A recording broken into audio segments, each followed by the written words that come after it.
출애굽기 73강 탐심이라는 제목으로 본 말씀은 출애굽기 20장 17절 말씀입니다. 출애굽기 20장 17절 말씀을 같이 봉독하겠습니다. 내 이웃의 집을 탐내지 말라. 내 이웃의 아내나 그의 남종이나 그의 여종이나 그의 소나 그의 낙이나 물은 내 이웃의 소유를 탐내지 말라. 아멘. 오늘 제 10계명의 마지막 계명, 10번째 계명입니다. 한마디로 하면 내 이웃의 것을 탐내지 말라. 다른 계명하고 좀 차이점이 뭘까요? 다른 좀 길다. 다른 계명들은 그 행동을 규정을 합니다. 도둑질 했냐 안 했냐, 거짓말 했나 안 했나, 간음을 했냐 안 했냐, 살인했나 안 했나, 이런 것들 있잖아요. 우상 숭배를 했나 안 했나, 이런 겉으로 이렇게 드러날 수 있어요. 행동으로. 근데 탐내지 말라, 이거는 너 이거 금방 탐냈지? 안 탐냈는데요. 거짓말하지 마. 탐냈잖아. 안 냈다니까요. 이래 되면 이제 이거 마음의 문제니까 확인하기가 어렵잖아, 그죠? 우리 사람들끼리는. 그래서 이거는 사실 본인하고 하나님밖에 모르는 거예요. 탐을 냈는지 안 냈는지. 마지막 10번째 계명이 딱 이 마음의 문제를 지금 얘기를 하고 있습니다. 그래서 이게 뭐냐면 이 탐심이라고 하는 것은 나머지 앞에 모든 그 9가지 계명을 다 이렇게 뭐라고 해야 되나, 포함하는, 나무로 치면 이제 나무에 이렇게 열매가 맺히지만 그 열매가 어떤 열매가 맺히느냐 하는 거는 그 나무죠. 그 나무가 어떤 나무냐, 그 나무의 뿌리에서 영양분을 받아서 그 나무의 본질이 사과나무면 사과가 열리고 뭐 포도나무면 포도가 열리듯이 그 나무의 본질을 지금 얘기하는 거예요. 그래서 이 탐심이라고 하는 것이 나머지 모든 계명의 근원이 되고, 모든 계명을 우리가 다 어긴다고 할 때 그 죄의 근원이 이 탐심이라고 하는 거예요. 탐심. 그래서 탐심에서 출발해서 모든 다른 계명들을 어기는 그런 행동들이 나타나게 되어 있어요. 그런데 탐심이 없는 사람이 어디 있어요? 탐심이라고 하는 거는 이제 우리 마음에 생기는, 뭐 다른 말로 하면 욕심, 욕망, 욕구, 갖고 싶은 욕구, 또 행동하고 싶은 욕구, 욕망, 이건데 그런 욕심이나 욕구, 욕망이 없는 사람이 없잖아요. 그런 게 없는 사람이 있다면 그 사람은 분명히 많이 모질한 사람이거나 지능이 극도로 낮은 사람이거나. 동물들은 어때요? 동물들은 탐심이 없어요. 딱 본능적으로 행동하고, 뭐 욕심을 내 가지고 사냥을 그냥 한꺼번에 많이 해서 이렇게 소를 여러 마리 잡아놓고 며칠 재워놓고 먹고 그래 안 합니다. 아무리 여기 많아도 딱 자기 배고플 때만 사냥하고 그 다음에 안 하거든요. 근데 사람만 달라요. 사람은 이 욕심을 마치 무지개처럼 이렇게 제어할 수가 없어요.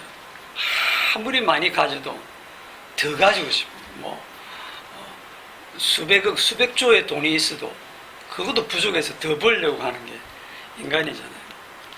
이런 탐심을 좀 좋은 말로 포장을 하면 큰 포부, 큰 뜻, 비전, 소년이 비전을 가져라.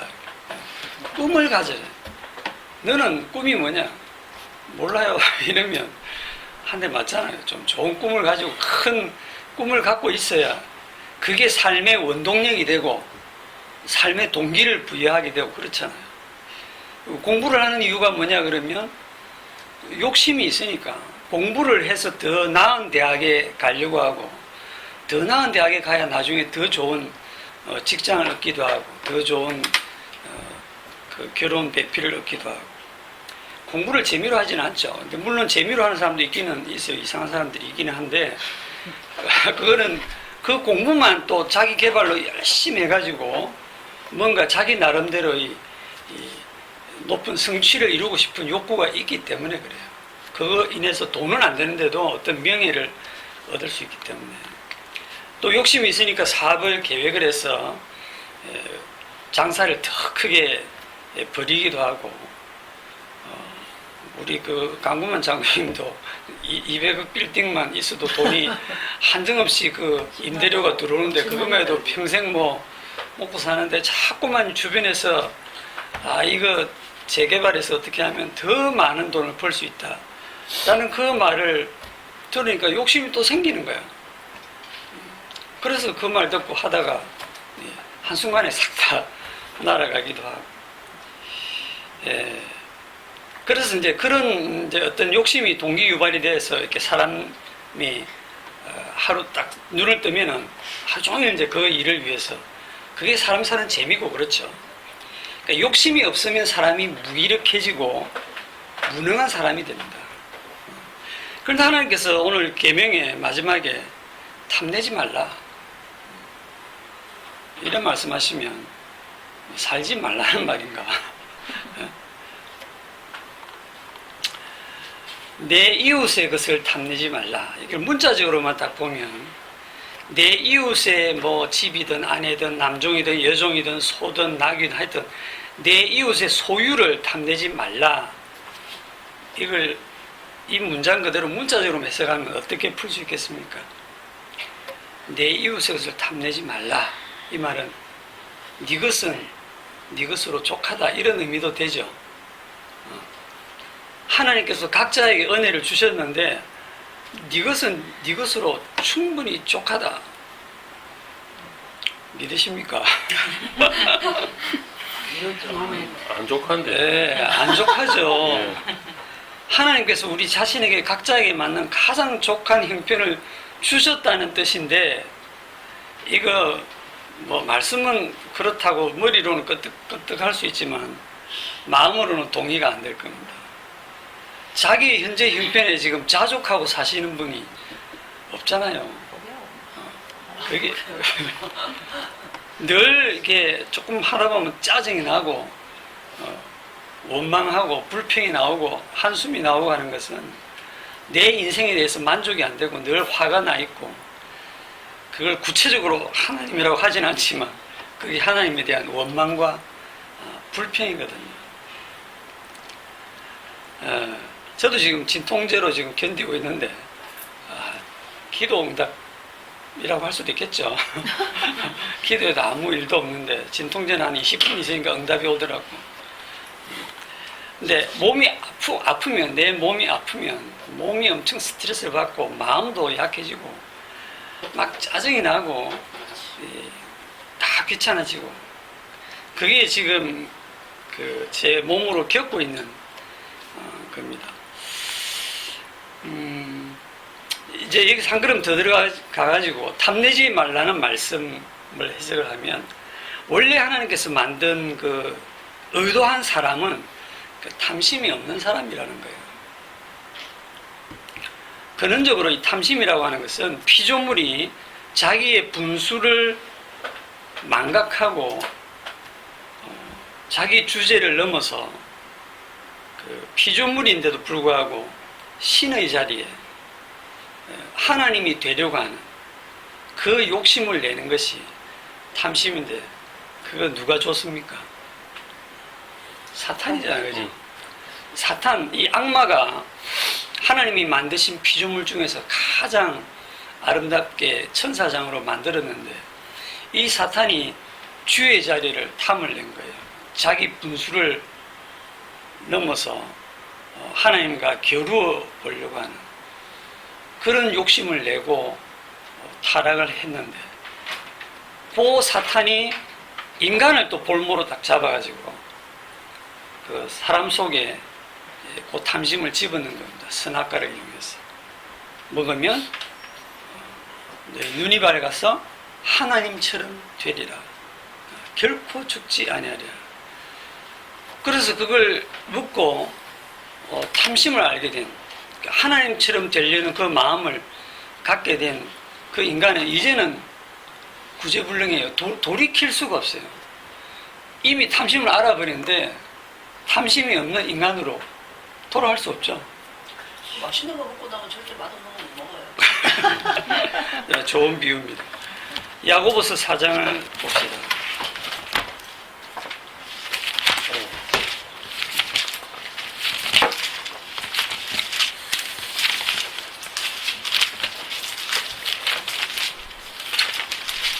야고보 신약성경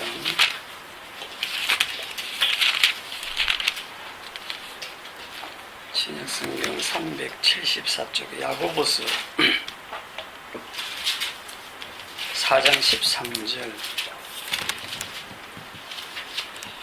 들으라 너희 중에 말하기를 오늘이나 내일이나 우리가 어떤 도시에 가서 거기서 1년을 머물며 장사하여 이익을 보리라 하는 자들아. 여기까지 딱 보면 지금 야단치시는 분위기인데 오늘이나 내일이나 우리가 어떤 도시에 가서 거기서 1년을 머물며 장사의 이익을 보겠다. 이게 사업 계획이잖아요. 사업 계획입니다. 네. 빈센트 가게를 차려가지고 어떻게 내가 생활비를 벌겠다. 그거 다 계획이잖아, 그죠? 이렇게 계획 안 세운 사람은 없습니다. 내가 이 종목에 투자를 해서 어떻게 투자 수익을 얻겠다. 그 투자금, 집을 사든 땅을 사든 그게 다 자기가 이익을 보려고 하는 계획 속에서 하잖아요. 근데 그거를 가지고 지금 하나님이 지금 시비를 거시는 거예요. 탐심이라는 거죠. 일이 안 하는 사람 없는데 14절에 보면 내일 일을 너희가 알지 못하는도다. 너희 생명이 무엇이냐? 너희는 잠깐 보이다가 없어지는 안개니라. 안개라도 우리는 그렇게 살고 싶어요. 이제 이게 우리들 마음이거든요. 뭐 언제 없어지는지는 모르겠지만 있는 동안은 한번 멋지게 살아보고 싶습니다. 이게 이제 그래서 14절에 너희 생명이 무엇이냐? 내일 일을 너희가 알지 못한다. 이게 결국은 너희가 지금 분수를 모른다 라는 거죠. 그러면 잠깐 보이다 없어지는 안개니까 그냥 안개처럼 살다가 가요? 피조물일 뿐이라는 겁니다. 그러니까 피조물인 주제에 네가 마치 주인인 것처럼 내가 이것도 하고 저것도 하고 내일은 내가 이렇게 계획을 잡고 그 내일이 네한테 어디 있냐. 그래서 15절에 너희가 도리어 말하기를 주의 뜻이면 우리가 살기도 하고 이것이나 저것을 하리라 할 것이거늘 이제도 너희가 허탄한 자랑을 하니 그러한 자랑은 다 악한 것이다. 그러니까 허탄한 자랑이라는 게 금방 13절에 그런 겁니다. 자기가 어떤 무언가를 하겠다는 계획 세운 것 자체가 나 이렇게 해서 게스트하우스 열어서 어떻게 돈을 벌 거야. 그게 다 그냥 허탄한 자랑이라는 거죠. 이런 말씀을 보면 이런 좀 하나님 너무 심하게 간섭하신다 이런 생각 안 듭니까? 이미 타락한 인간이 이제 탐심으로부터 결코 자유로울 수 없는 존재인 우리가 이 말씀을 보면 이해가 안 되는 거죠. 이런 거 가지고 이러시 당연한 사람의 욕망인데 이렇게 자연스러운 욕망인데 이렇게 생각을 하거든요. 그런데 아까도 얘기했던 것처럼 이 탐심에는 그 모든 죄의 근원이 탐심이고 이 탐심에는 하나님의 진노가 임해 있습니다. 골로새서에 보면 탐심은 곧 우상숭배니라. 이것으로 말미암아 하나님의 진노가 임하는 일이 되어 있잖아요. 이미 원래 사람은 탐심이 없는 사람으로 하나님이 계획을 하시는데 너희들이 선악과를 먹고 선악을 알게 되고 너희 아비 마귀와 같은 그런 욕심을 내면서 탐심을 가진다고 하면 그 인간은 인간이 아니다. 죄인이다. 거기 이제 하나님께서 그 인간을 다 멸하시려는 그 하나님의 진노가 임해 있고 그렇기 때문에 첫사람 아담에게서 난 모든 인간에게는 이미 하나님의 진노가 임해 있다고 보시면 됩니다. 그래서 그 하나님의 진노로 뭐 죽어가는 것에 대해서 이상하게 생각할 게 없어요. 자, 그러면 오늘 이 탐내지 말라라고 하는 이 계명을 주는 대상이 누구죠? 이스라엘 백성들이잖아요, 그죠? 그 구약에서 그 애굽에서 구출돼 나온, 그래서 약속의 땅으로 가고 있는 그 이스라엘 백성들, 그들은 지금 하나님의 진노에서 유일하게 긍휼함을 입고 구원된 그 대상입니다. 그들에게 지금 탐내지 말라 이 얘기를 지금 하고 계시고, 신약으로 치면 예수 그리스도의 피로 구속받은 그 성도들, 즉 교회들에게 탐내지 말라 이렇게 말씀을 하시는 거거든요. 신약에도 보면 탐내지 말라고 나오잖아, 그죠? 그러면 이게 무슨 의미가 되느냐라는 거죠. 그들을 구원하신 것 자체가 그들이 탐심이 없어서 구원한 것도 아니고, 뭐 앞으로 더 이상 탐심을 안 낼 사람들로 바뀌었기 때문에 구원된 것도 아니고, 전혀 변함없이 여전히 탐심 덩어리일 수밖에 없는, 돌이킬 수 없는 탐심 덩어리인 그대로 어린 양의 피로, 그리스도의 피로 구원을 하셨다는 겁니다. 그런 대상에게 지금 탐내지 말라 이렇게 말씀하신다는 것은 무슨 의미가 되겠습니까? 이거는 탐내는 존재다. 그냥 그거 가르쳐 주실래요? 원래는 탐내는 존재, 탐심을 가진 그 존재, 하나님의 그 자리를 탐내는 그런 인간을 구원하실 이유가 없죠. 다 진노의 대상이고 다 멸망받아야 되는데, 그 중에 일부 자기 백성을 삼아서 긍휼을 베푸시고 그 상태 그대로 어린 양의 피로, 그리스도의 피로 그 죄를 없다 하시고 구원하시는 거거든요. 그러면서 이제 너희들은 탐내지 말라라고 했을 때, 그 탐내지 말라는 게 무슨 의미일까? 탐낼 수밖에 없는 인간에게 탐내지 말라. 지난주에 그 네 이웃에 대해서 거짓 증거하지 말라, 그 말씀을 어떻게 풀었었나요? 십자가 말고는 다 거짓이야.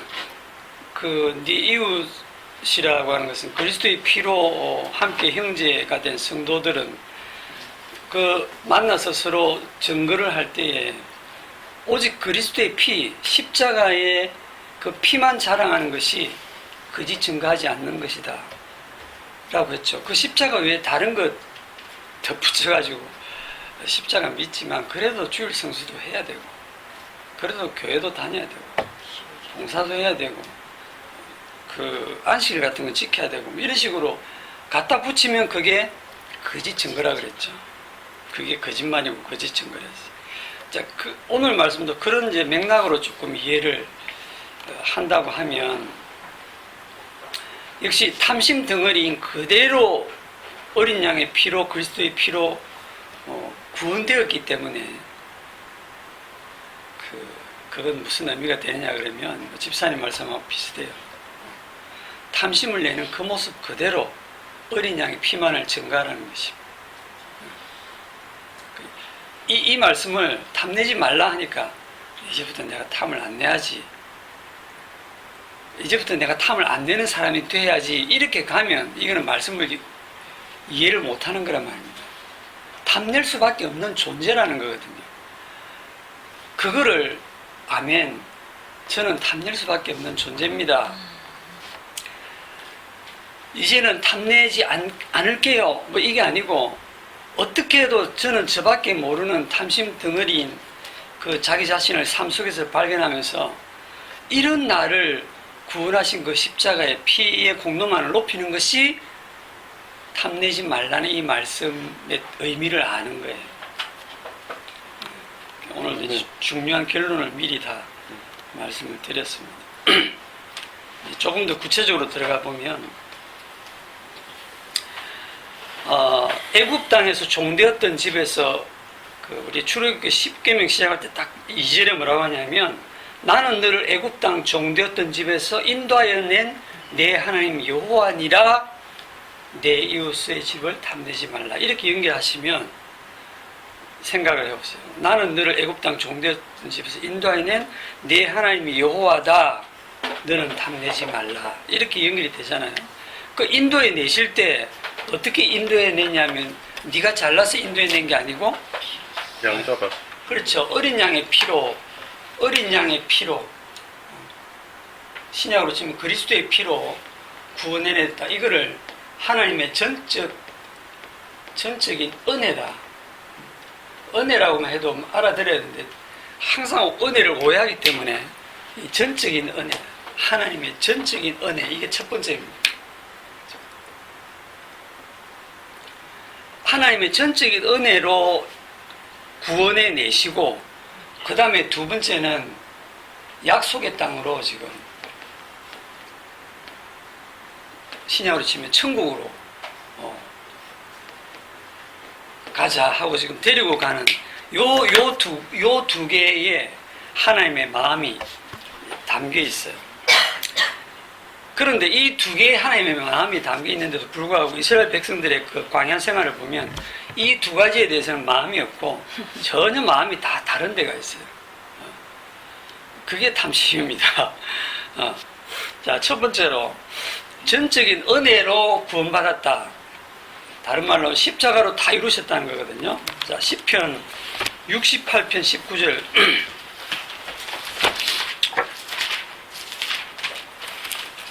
시편 68편 19절.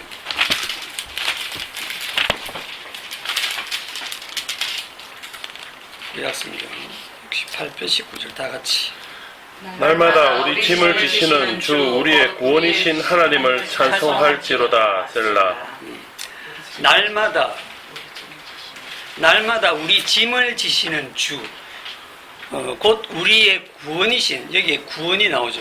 우리의 구원이신 하나님을 찬송할지로다 할 때 그 구원의 핵심이 뭐냐면 날마다 우리의 짐을 지시는 주님, 우리의 짐을 다 지신다는 거예요. 그런데 이제 우리가 이 성경 말씀을 보면 짐을 주님이 지시는 게 아니고 맨날 우리한테 짐을 지우시는 것 같은 분위기. 말씀은 이래놓고 계속 하나님은 잔소리 하시면서 이거 해라 저거 해라, 제대로 안 하면 죽인다, 협박까지 하면서. 그런데 그 율법 속에 왜 그렇게 잔소리를 하시면서 이거 해라 저거 해라 요래라 저래라 엄청나게 많은 그런 계명과 율법들을 주시느냐면 인간들이 워낙 스스로 자기 스스로 뭔가 짐을 지는 걸 너무 좋아하니까 항복할 때까지 그래 해봐 하고 짐을 주시는 거예요. 그런데 실제로는 그 모든 짐을 주님이 지시고 우리를 구원하시는 분이 하나님이십니다. 이거를 우리는 잊으면 안 돼요. 이걸 잊고 끝까지 자기 짐을 지려고 하는 자가 있다고 하면 그게 자기가 주체가 되어서 신의 자리에 계속 있으려고 하는 탐심에 사로잡혀 있는 자고 율법의 저주 아래 계속 있는 자예요. 은혜를 알지 못하고. 우리가 지고 있는 마음의 짐이 뭡니까? 우리가 지고 있는 마음의 짐. 여러분 짐 지고 있습니까? 여전히 그 율법의 짐이나 죄의 짐을 가지고 있습니까? 여기 와서 말씀을 그렇게 오래 들었는데도 불구하고 이제 별로 좀 없으시죠? 그래도 쓸데없는 걱정합니다. 가정을 이제 쓸데없이 걱정하고 있는 거지. 예, 그 마음의 짐이라고 그러기보다는 쓸데없는 걱정을 하죠. 혹시 잘못될까봐. 잘못되는 문제. 뭐 아주 사소한 것부터 해서. 민균이 손잡고 길 건너다가 이놈이 뛰면 바로 고함을 지르거든요. 겁이 나서 잘못될까봐. 자식에 대한 짐이 제일 그렇죠. 그런 것도 있고 또 이제 또 회사 다니고 이러다가 무슨 일이 생기면 혹시 이러다가 내가 또 그만두면 또 뭐 먹고 살지 이런 걱정. 쓸데없는 걱정, 일어나지도 않은 걱정 엄청 하고 다녀요. 매일 하루에 한 500번 넘게 하는 것 같아요. 제 생각에 진짜로 시시때때로 하는 것 같아요. 순간순간하니까. 짐입니다. 예, 그런 짐 다 가지고 있고 또 뭐 우리가 십자가의 이 복음을 안다고 하지만은 물론 요즘 말씀을 잘 보시는지는 모르겠어요. 말씀을 보다 보면 내가 진짜 아직도 이렇게 살아야 되겠나 이런 생각들. 믿는다고 하면서 이렇게 살아도 되겠는가.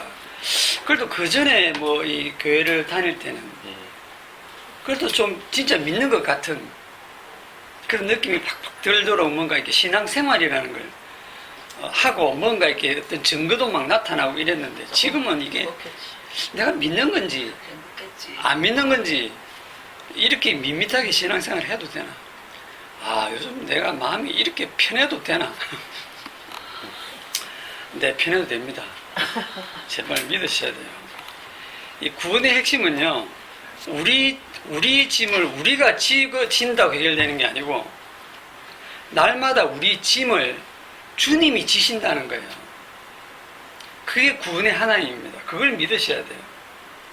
그러면 날마다 우리 짐을 주님이 지신다라고 했을 때 우리 마음에는 어떠한 짐도 있으면 안 되죠. 마음이 정말 편해야 됩니다. 수고하고 무거운 짐진 자들아 다 내게로 오라. 내가 너희를 쉬게 하리라. 주님 이래 말씀하시고 우리가 그 주님께 가서 나의 죄짐을 십자가 앞에 다 내려놓았다고 하면 그 다음에 내 마음속에는 그 죄짐이 없어야 돼요. 내 마음이 한량없이 편해야 됩니다. 통장에 돈이 많아서 마음이 한량없이 편한 그런 게 아니고 내 삶이 정말 팍팍하고 삶 자체는 힘들고 몸은 여기저기 아프고 괴로워도 여러분의 인생에, 저와 여러분의 인생에 가장 중요한 그 죄의 짐, 그걸 주님이 다 해결하셨다고 하는 그 사실. 마지막 심판대 앞에 섰을 때에 주님이 저놈의 죄를 내가 다 처리했다라고 하는 그런 얘기를 듣게 될 때 주님이 나의 모든 죄짐을 날마다 가져가셔서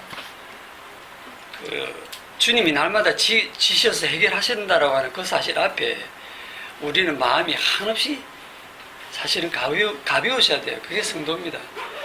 그렇다고 하면 다른 것은 하등의 문제가 안 되는 거예요. 뭐 좀 불편하고 힘들 뿐이지. 그런데도 이제 자기 자존심이 십자가보다 더 중요해가지고 자존심 조금 건드리면 그거는 조금 문제가 있겠죠. 우리가 말씀을 통해서 발견해야 될 사실이 뭐냐면 주님 저는 저밖에 사랑하지 않는 죄인입니다. 주님 저는요 늘 엄난한 생각뿐이고 저는 늘 게임할 생각밖에 안 들고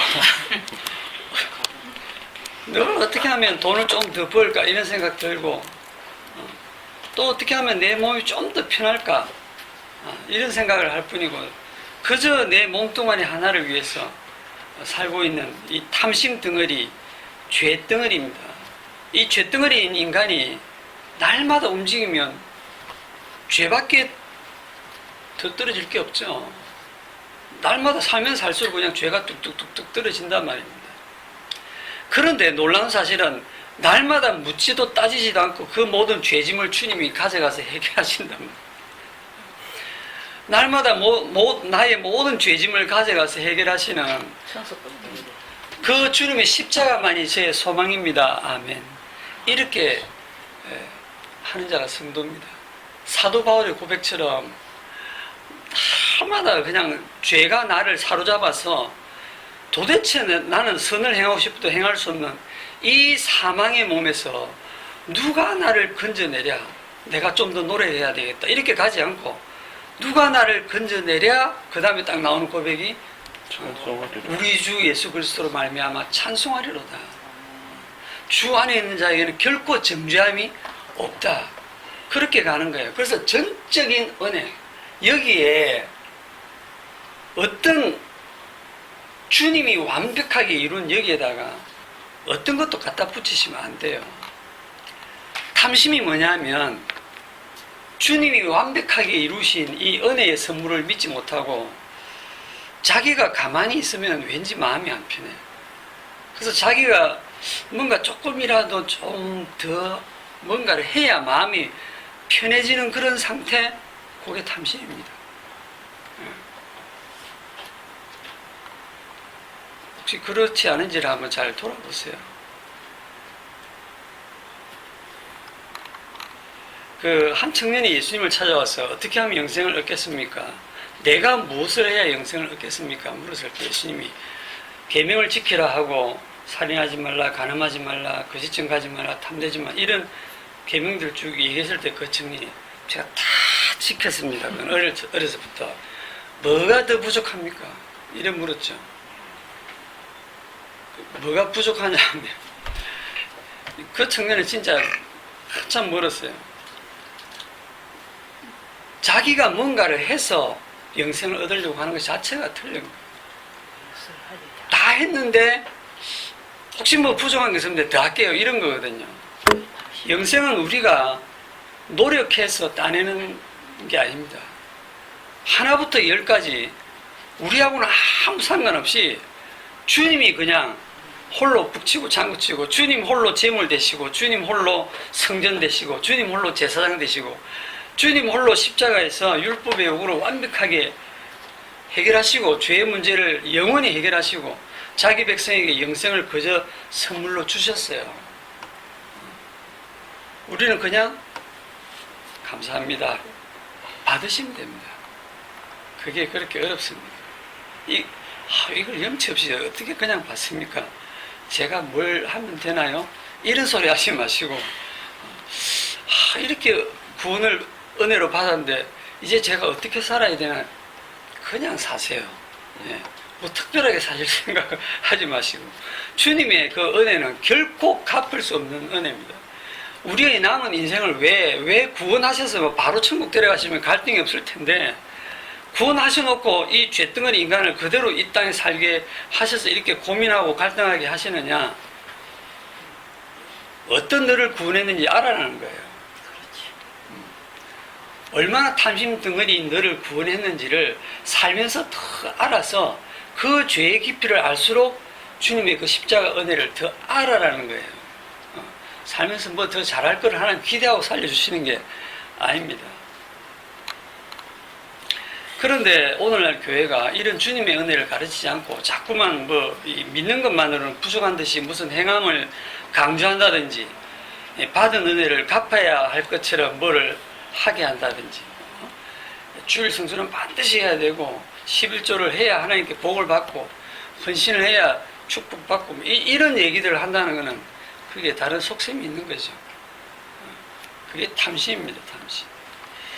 자, 탐심은 이거 전적인 은혜 여기다가 자꾸 플러스 인간의 뭔가를 더하려고 하면 그게 탐심이라는 거예요. 그 다음 두 번째, 약속의 땅으로 우리는 가고 있다. 이 세상에서 영원히 사는 것이 아니고, 그리고 이 세상에서 잘 되는 것이 약속이 아니죠.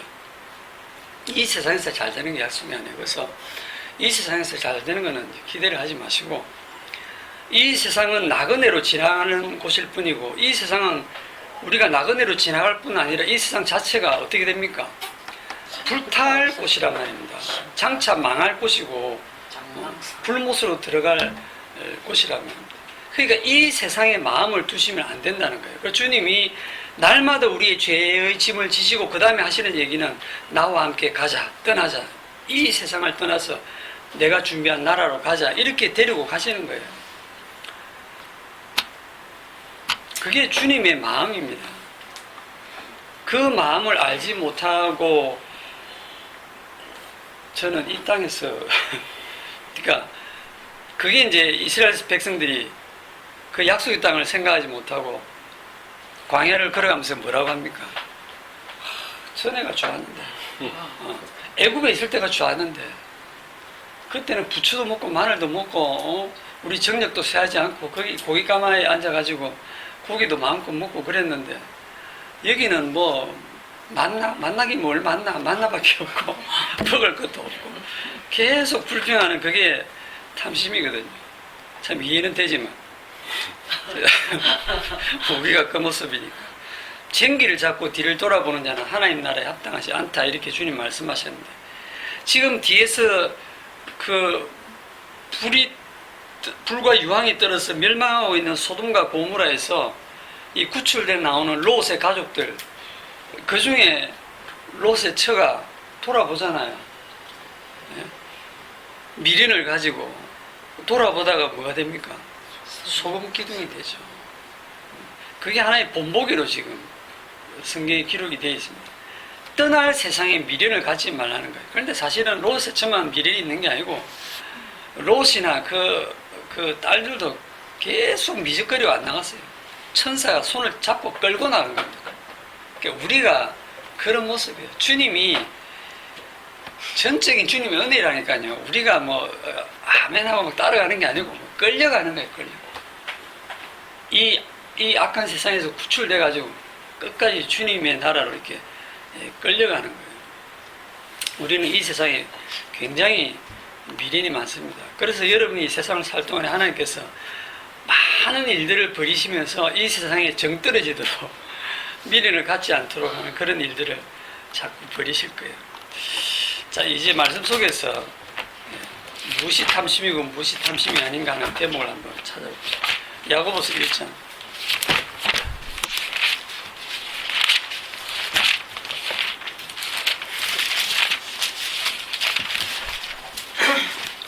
야고보서 1장 14절.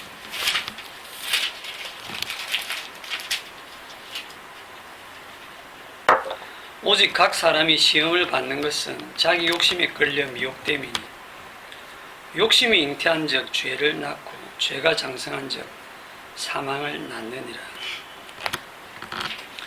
욕심이 잉태한 적 죄를 낳고 죄가 장성한 적 사망을 낳느니라. 아담에게 욕심이 있었을까요? 없었을까요? 있었죠. 있었죠. 예.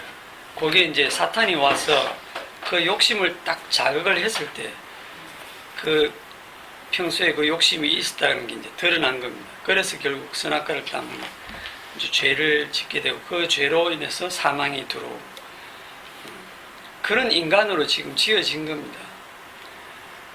16절 내 사랑하는 형제들아 속지 말라. 온갖 좋은 은사와 온전한 선물이 다 위로부터 빛들의 아버지께로부터 내려오나니 그는 변함도 없으시고 회전하는 그림자도 없으시니라. 그가 그 피조물 중에 우리로 한 첫 열매가 되게 하시려고 자기의 뜻을 따라 진리의 말씀으로 우리를 낳으셨느니라. 여기서 탐심이 뭐냐 하면 그 자기 욕심에 끌려 미혹된다라고 하는 우리가 이미 그 탐심 덩어리라고 하는 사실이에요. 그럼 탐심이 아닌 게 뭐냐라고 할 때 탐심이 아닌 게 뭐냐면 17절입니다. 온갖 좋은 은사와 온전한 선물. 온갖 좋은 은사와 온전한 선물. 전적인 하나님의 이 은혜는 이미 위에 빛들의 아버지로부터 준비가 다 되어서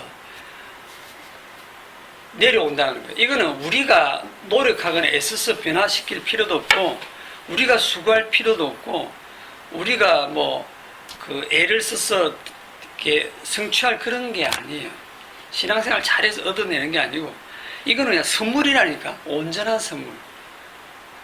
온갖 좋은 은사와 온전한 선물이 예수 그리스도로 말미암아 완벽하게 이루어서 빛들의 아버지께로부터 그냥 내려오는 거예요. 그냥 내려오고 그걸 그냥 받으면 된다는 거예요. 노아 홍수 때 그 노아가 방주를 만들고 거기에 들어가라 그러면 그냥 들어가면 그게 탐심 없는 마음이에요. 이미 주님이 완벽하게 만들어 놓은 구원의 방주에 들어가면 돼요. 그 왜 안 들어가지? 네? 그 사람들이 왜 안 들어갔을까요? 가까워서 편하게 안 됐어. 하나님이 갈라놓은 홍해를 이렇게 갈라놓고 마른 땅을 만들어놓고 지나가라 하면 아멘하고 그냥 지나가는 게 탐심이 없는 마음. 난 수영 잘하니까 제가 수영해서 갈랍니다. 이거는 이제 탐심입니다. 자기가 다른 방식으로 건너겠다고 하면 그게 탐심이에요. 민수기 21장에 보면 그 이스라엘 백성들이 불평하고 원망하다가 노뱀이 아니고 불뱀을 보내자는 거죠. 많은 백성들이 불뱀에 물려가지고 막 이렇게 고통하면서 죽어가요. 그때 백성들이 부르짖으니까 하나님께서 구원의 길을 딱 열어주는데, 모세야 노병을 만들어서 장대에 매달아라. 누구든지 쳐다보는 자는 살리라 이랬거든요. 그러니까 이 장대에다가 노병을 이렇게 이게 요즘에 119 그건데, 네. 예, 노병을 장대에다 딱 만들어 놓고 누구든지 쳐다보면 살리라. 그랬을 때 그 말씀을 믿고 그냥 쳐다보면 살아요. 얼마나 쉽습니까? 왜 안 쳐다봤을까? 말도 안 돼. 저걸 뭘 쳐다보면서 지금 내가 물려가지고 지금 독이 퍼지고 있는데 그 입을 대갖고 빨아내고 약을 바르고 어떻게 이렇게 내가 뭘 해야지 살지. 이 지금 물려서 지금 죽어가고 있는데 이걸 안 하고 멍청하게 저걸 쳐다봐. 자기 스스로 치료하겠다고 설치고 하는 그런 사람들은 다 죽고 그냥 믿고 이렇게 쳐다본 사람 살았다며. 그게 탐심이 없는 거예요. 오늘날에는 어떤 것이 탐심이 없는 거냐면 예수님께서도 이걸 그대로 인용하셨죠. 모세가 광야에서 노뱀을 든 것 같이 인자도 들려야리. 누구든지 저를 믿는 자는 산다라고 얘기했잖아요. 그 예수님이 십자가에 죽으시기 전에 떡과 포도주를 주시면서 이거는 너희들을 위하여 주는 내 살이다. 너희들을 위하여 흘리는 나의 피다. 언약의 피다. 받아 먹어라. 받아 먹으면 돼요. 주님이 주시는 그대로 받아 먹고 믿으시면 되는 거예요. 주님이 십자가에서 다 이루었다 하면 그 사실을 그대로 믿고 그거를 받아들이고 그 십자가만 바라보면 되거든요. 그게 탐심이 없는 마음입니다. 어떤 목사가 개척교회를 시작했는데 처음에 한 3가정으로 이렇게 시작을 했다가 열심히 해가지고 나중에 한 가정이 됐다고 합시다. 그랬을 때 이 목사가 주님 감사합니다. 은혜가 제게 족합니다. 이렇게 나오면 그 사람은 은혜를 아는 사람이고 탐심이 없는 마음이에요. 그런데 그렇게 나온 사람 없죠. 주여 저한테 왜 이러십니까? 제가 그렇게 열심히 기도하고 주님을 위해서 제가 설교 준비도 열심히 하고 주님을 위해서 이렇게 내가 힘들게 개척교회를 했는데 이러시면 안 되죠. 주님 사람들을 보내주시옵소서. 우리 교회를 부흥시켜 주시옵소서. 일꾼을 보내주세요. 그래가지고 막 또 온갖 프로그램들을 여기저기서 배워가지고 교회를 부흥시키려고 애를 쓰는 그 모습이 그게 주를 위해서 열심히 하는 모습이 아니고 탐심입니다. 네가 만든 교회라는 것을 내가 왜 부흥시켜야 되는데 주님이 그래 말씀하시는 거예요. 내 교회는 이미 완전하다. 예, 주님의 교회는 완전합니다. 그렇게 믿는 것이 그게 탐심이 없는 거거든요.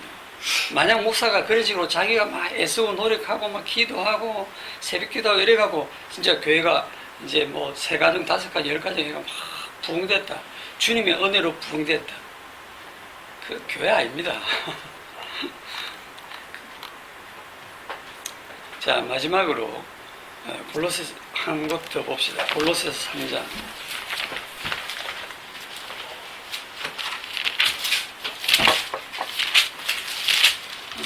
여기는 언제 한 가정이 될지 모르겠어요. 좀 더 열심히 하셔야 될 것 같아요.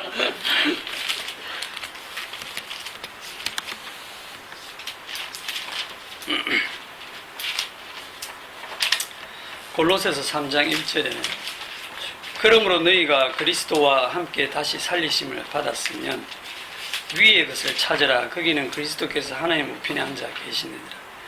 위의 것을 생각하고 땅의 것을 생각하지 말라. 이는 너희가 죽었고 너희 생명이 그리스도와 함께 하나님 안에 감추어졌습니다.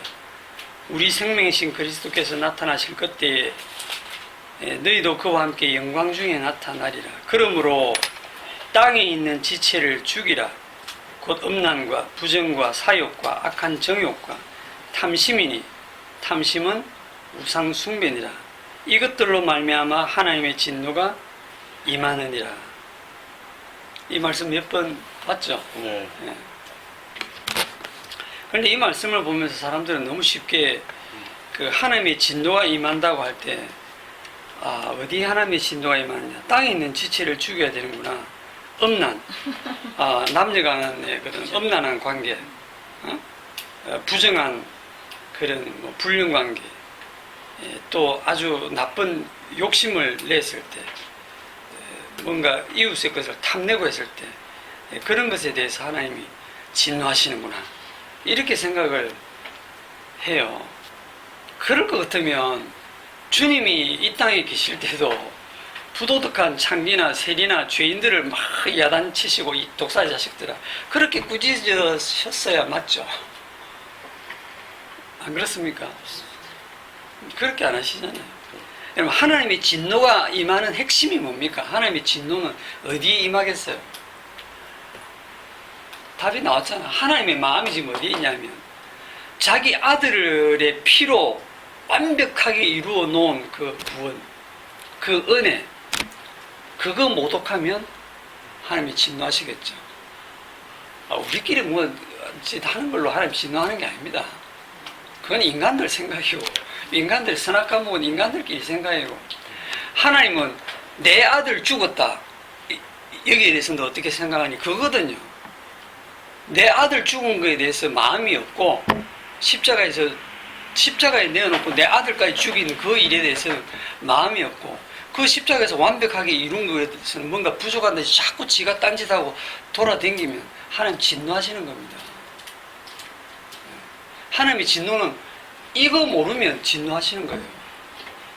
그래서 십자가 외에 자꾸만 거기다 다른 거 갖다 붙이면 하나님의 진노가 임하는 겁니다. 그렇게 해석을 하시는 분이 진짜 거의 없어요.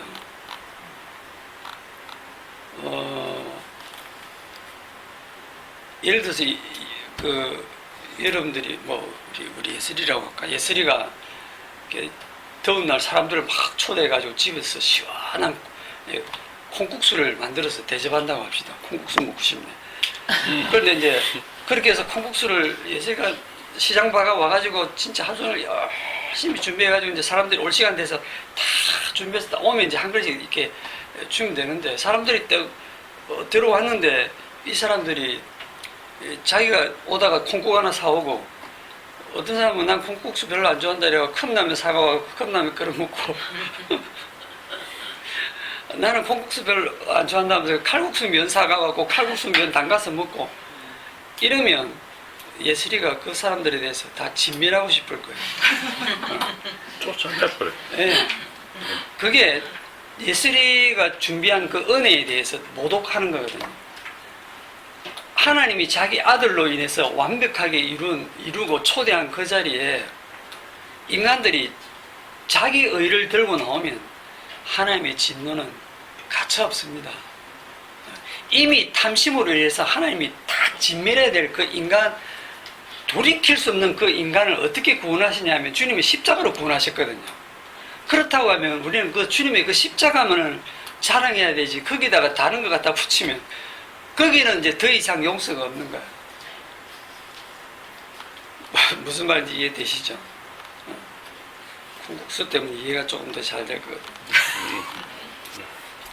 그래서 여기에 땅에 있는 지체를 죽이라, 이게 무슨 뜻이겠습니까? 땅에 있는 지체를 죽이라. 요거 하나만 이제 풀고,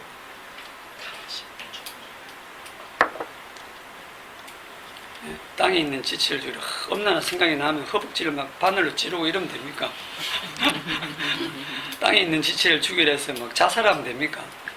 제가 죽일 수 있는 게 아니고 주님께서 죽여주실 겁니다. 이거는 뭐 그 십자가 피로 죽여주실 거고. 콩국수를 맛있게 먹어가지고. 네. 그렇지. 콩국수 맛있게 먹어주는 거. 네. 콩국수를 맛있게 네. 먹어가지고. 네.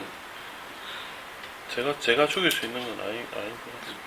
자기가 뭘 하겠다는 생각하지 마라 이 말이죠. 자기가 뭘 하겠다는 생각을 하지 마라. 요게 2장에 가면 다 있습니다. 2장에 가면 그 2장 6절에 그러므로 너희가 그리스도 예수를 주로 받았으니 그 안에서 행하되 그 안에 뿌리를 박으며 세움을 받아 교훈을 받은 대로 믿음에 굳게 서서 감사함을 넘치게 하라. 그저 은혜로 감사해라. 누가 철학과 헛된 속임수로 너희를 사로잡을까 주의하라. 이것은 사람의 전통과 세상의 초등학문을 따르며 그리스도를 따름이 아니니라. 철학, 헛된 속임수, 사람의 전통, 세상의 초등학문, 이거를 지금 추종을 하면 이 은혜를 떠나가지고 이런 것들로 무슨 신앙생활 하겠다고 덤비지 말라 그 말이죠. 그리고 그 다음에 또 연결되는 게 16절에 보시면 아무도 꾸며 16절에 그러므로 먹고 마시는 것과 절기나 주하루나 안식일을 이유로 누구든지 너희를 비판하지 못하게 하라. 한 이 말도 그 신자는 뭘 먹어야 되고 뭘 마시면 안 되고 초하루는 이렇게 지켜야 되고 절기도 지켜야 되고 안식일도 지켜야 되고 이런 것들 갖고 와서 얘기하면 이게 다 탐심이라는 거예요. 그러니까 자기가 뭔가를 하려고 하는 것들이죠. 전부 다 이게. 20절에 보면 너희가 세상의 초등학문에 대해서 그리스도와 함께 죽었거든. 어찌하여 세상에 사는 것 같이 규례에 순종하느냐. 곧 붙잡지도 말고 맛보지도 말고 만지지도 말라 하는 것이 이 모든 것은 한때 쓰이고 없어지는 질이라. 사람의 명령과 가르침을 따르느냐. 이런 것들은 자의적 숭배와 겸손과 몸을 괴롭게 하는데 지혜 있는 모양이라. 오직 육체에 따르는 것을 금하는데 조금도 유익이 없느니라. 육체에 따르는데 지체를 죽여야 되는데 오히려 이 죽을 몸을 가지고 자꾸 자기가 어떤 율법적인 행위를 해서 하나님 앞에 신앙생활을 하려고 하는 그 짓 하지 마라 그 말이죠. 그게 땅의 지체를 죽이라 그 말입니다. 그래서 탐심은 우리 속에 늘 우리는 뭐 탐심에서 벗어날 수는 없어요. 그런 인간에게 이제 탐내지 말라고 하셨을 때 우리가 잊지 말아야 할 것은 그 주님의 십자가의 그 은혜만을 자랑하는 것이 거기에다 다른 하나도 덧붙이지 않고 그것만을 기쁘고 감사하게 받으면서 아멘 하고 마음 편안하게 사시는 것이 그게 탐내지 말라는 주님의 마음에 합한 마음이 되겠습니다. 여기까지 하겠습니다. 기도합시다.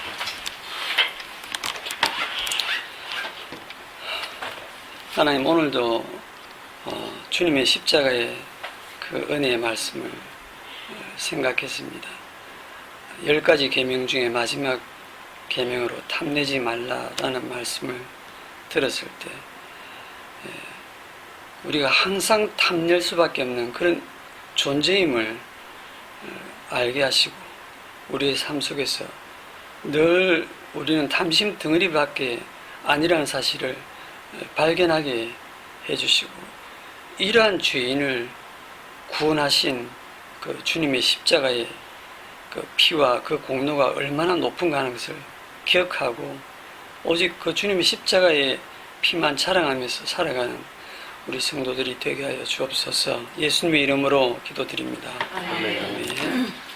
수고했습니다.